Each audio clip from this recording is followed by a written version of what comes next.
Hey everyone, welcome back for another deep dive. Today we're tackling a pretty fascinating topic, relationships. Hmm. How do we navigate them wisely and how do they actually shape our lives? We'll be exploring this idea through a thought-provoking text called ushiwurus.txt. Interesting. And just for context, folks, that translates to the biggest foolishness of people is indulging in low-level socializing. Low-level socializing. Okay, that's got my attention. Yeah. It kind of suggests that not all relationships, maybe even friendships, they're good for us. Like some of them might be holding us back. That's exactly the point this text gets at. Right out the gate, it throws us this cautionary tale about Shiyuzu. He was this super successful businessman, right? Right. But then he hits financial ruin, and suddenly the friends he thought he had, the ones he was so generous with, always helping out, yeah, they were nowhere to be found. That's tough. Yeah. It really makes you think because we often assume that if we're generous, people will be loyal to us in return. But Shiyuzu's story, it's a good example of how sometimes that's not how it works out.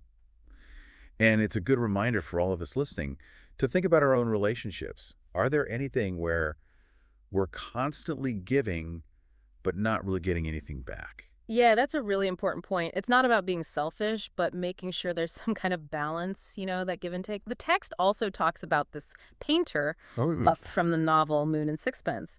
And this guy, he was constantly being made fun of and taken advantage of by the very friends he was supporting financially. hmm. Man, that's just sad. Both of these stories really highlight how important it is to set healthy boundaries. You got to protect yourself. I mean, if you feel like you're constantly being used or taken for granted, well, that's a sign that maybe you need to rethink the whole relationship. Right. It's like you want to be there for your friends, but you also don't want to be a doormat. You know what really stuck with me? It was this quote from Aniti's comment on the song The Good Guy. It said, "Sincere to everyone, but can't be a good person. Some smile at you, behind your back call you stupid. Some accept your gift, in their hearts curse your poverty." Whoa, that's pretty harsh. But I get it. Sometimes when our generosity isn't appreciated, it can be really disappointing. You got to remember it's okay to say no, you know? Absolutely. And speaking of difficult situations, the text brings up this story about a radio host, right? He's got this old friend who comes to him asking for help, wants him to get his son a job. Okay, makes sense. But then the friend goes and basically threatens the radio host, says if he doesn't help, their friendship is over. Oh, wow. So, like, what do you do in that situation? It's supposed to be a friendship, but that sounds super manipulative, right? You almost have to ask, is this even a real friendship to begin with? Right. You don't want to let a friend down, but you also can't let them walk all over you.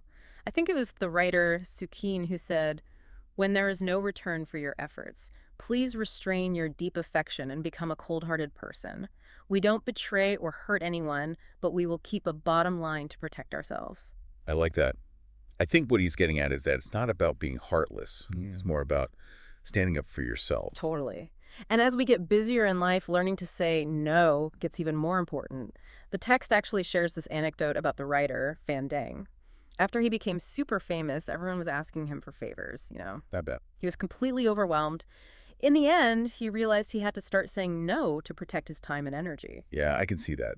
Boundaries are so important, especially when you're successful, right? Yeah. It's easy to feel obligated, but you have to remember that real friendships are built on respect, not favors or pressure. That makes me think about how different people approach socializing. Like, the text contrasts Fan Dang with the actor Chen Daoming.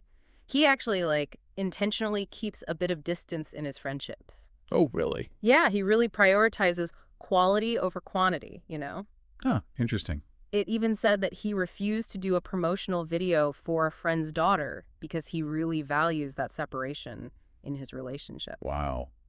That's making a statement. So it begs the question then, is it better to have a ton of friends or a few really deep ones? And that kind of leads us to what this text calls low-level socializing, which is a term we're going to be unpacking in detail as we go. Think of it like those activities that feel good in the moment, but don't really leave you feeling fulfilled. And in fact, they might even leave you feeling kind of empty in the long run. Do you think we've all been there? I know, I have. The text mentions the writer Mo Yan, who ended up having some health issues because he was drinking too much with friends. Yeah, it's easy to fall into those patterns, especially when you're younger. Totally. It's like you get this false sense of connection, but it's not really serving you in the long run. Yeah. And then there's the story of the singer, Tenger, who got taken advantage of financially, believe it or not, by his drinking buddies. Oh, man, that's rough. It really underscores how important it is to choose your friends carefully. Like, what was that Henry Ford quote? Choose your friends carefully because they will shape you. Exactly. The people we surround ourselves with have a huge impact on our lives. But what happens when you're already stuck in those unproductive patterns, you know? Mhm. Can you break free? The text gives us a glimmer of hope with the writer Mu Shang. He fell into that trap of low-level socializing for a while, but eventually managed to break free and find success. That's encouraging. It means that even if we recognize those patterns in ourselves, it's not a life sentence. You can always change course. Exactly. It starts with realizing what's holding you back and then making a conscious choice to do something about it. And that's where we'll pick up next time. All right. Dive deeper into how to break free from those low-level socializing cycles. There's a lot to unpack there. Definitely. So where were we? Yeah, how do we actually break free from those low-level socializing traps? It's easier said than done, right? It really is. And, the text gives us this really interesting example from the TV show, You're the Worst. You're familiar with it? I've heard of it. Okay, so there's this character, Edgar, who's a veteran, Mm-hmm. and he's discovering he has a talent for, like, stand-up comedy, which is amazing, right? Right. But then he gets his job and falls into the party scene with his coworkers, and they're all about having fun, living in the moment, which sounds great on the surface, Oh. well, it ends up pulling him away from actually working on his comedy, pursuing his dream. Oh, I see what you mean. It's like they become a distraction. Exactly. And it can be so sneaky because it's disguised as fun, as freedom. Right. But true freedom comes from, actually going after what really matters to us. I remember there's a scene where Edgar tries to leave a party to work on his material, and his friend's like, young people should be crazy. You won't have the opportunity when you get old. Almost like they're discouraging him from being responsible and pursuing his passion. It's like they're saying, don't worry about your dreams, just have fun. But that's the trap, isn't it? Totally. It's almost like peer pressure, but for staying stuck. So how do we tell the difference then between real connections and the ones that are kind of holding us back? I mean, it can be hard to see sometimes, right? For sure. And this is where the text brings up this really powerful analogy. This quote by Zhao Yuping, who says, letting a crane stand among a group of chickens. The end result is either the crane being assimilated by the flock or being forced to death by the flock. Whoa. Okay, that's a little intense, but I get it. Right. It's basically saying that who we spend our time with can either lift us up or drag us down. So, okay, we got to escape the chicken flock, but how do we find our crane crew, so to speak?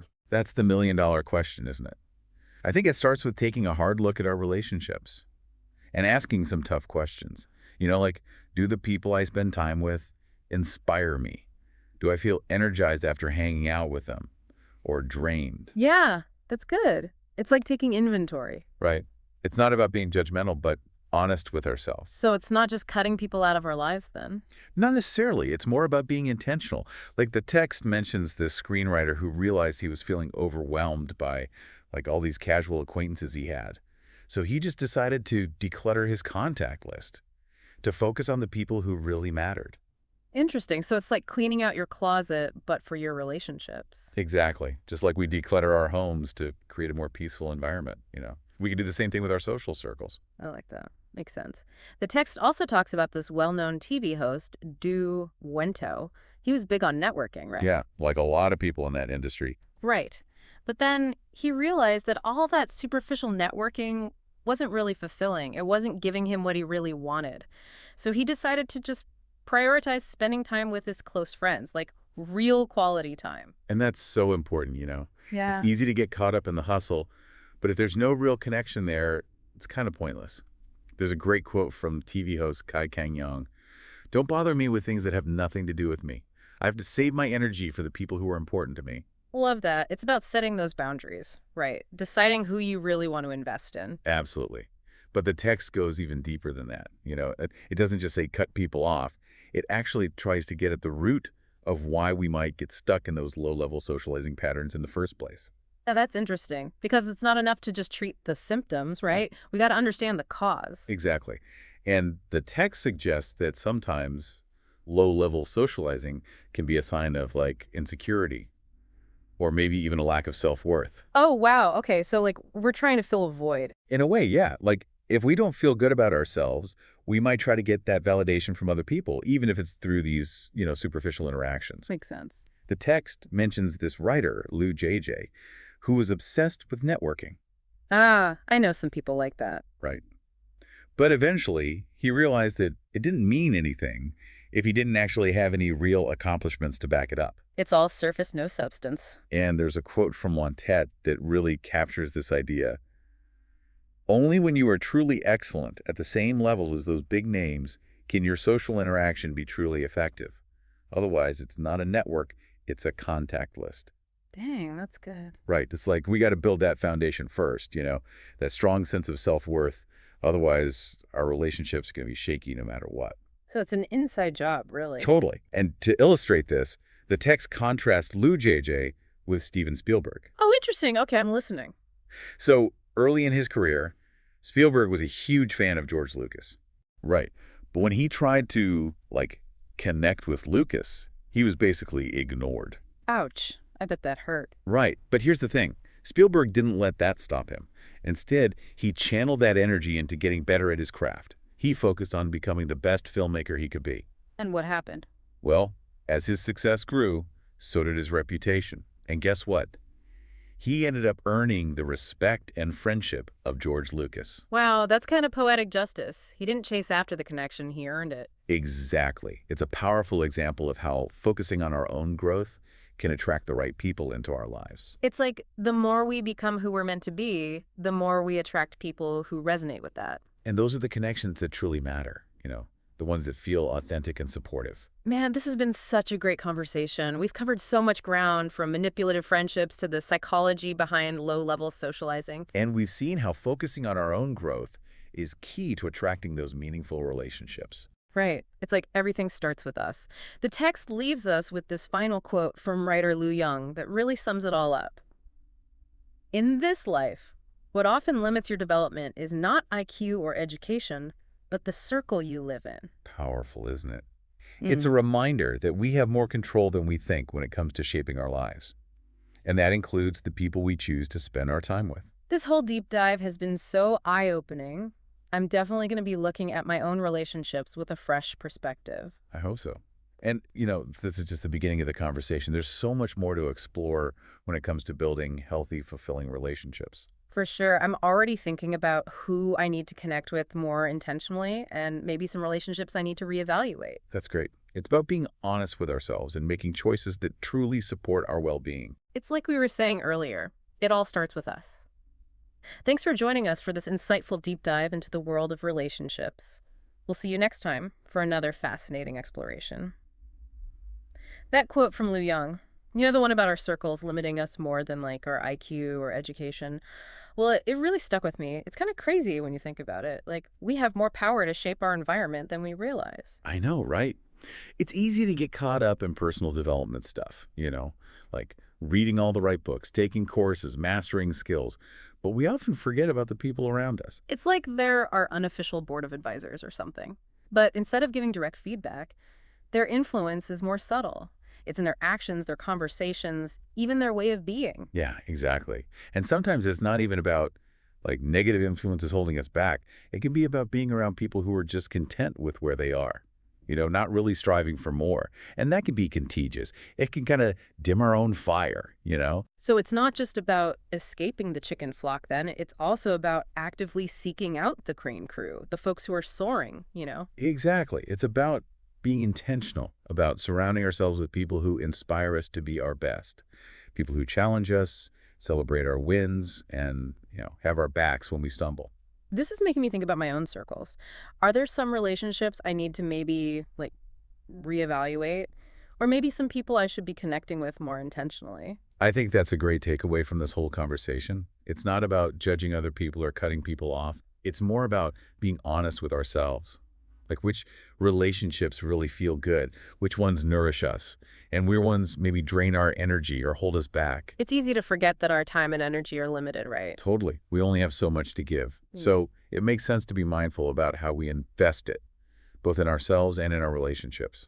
And I think that's where the idea of investing in ourselves comes in. It's not just about gaining knowledge or skills, it's also about, becoming the kind of person who attracts the right people. You hit the nail on the head. It's about becoming a magnet for the people who resonate with our values, our goals, our commitment to growth. So the more we work on ourselves, the more we attract those like-minded individuals. And those are the connections that make life richer, Right. the ones that feel genuine and supportive. This has been such an awesome deep dive. I feel like I have a totally new understanding of how important it is to be picky about our relationships. It's been great exploring this with you. I hope everyone listening feels empowered to take a closer look at their own circles and make choices that support their well-being and growth. Absolutely. Thanks so much for joining us for this deep dive into the power of discerning relationships. We'll catch you next time for another insightful exploration.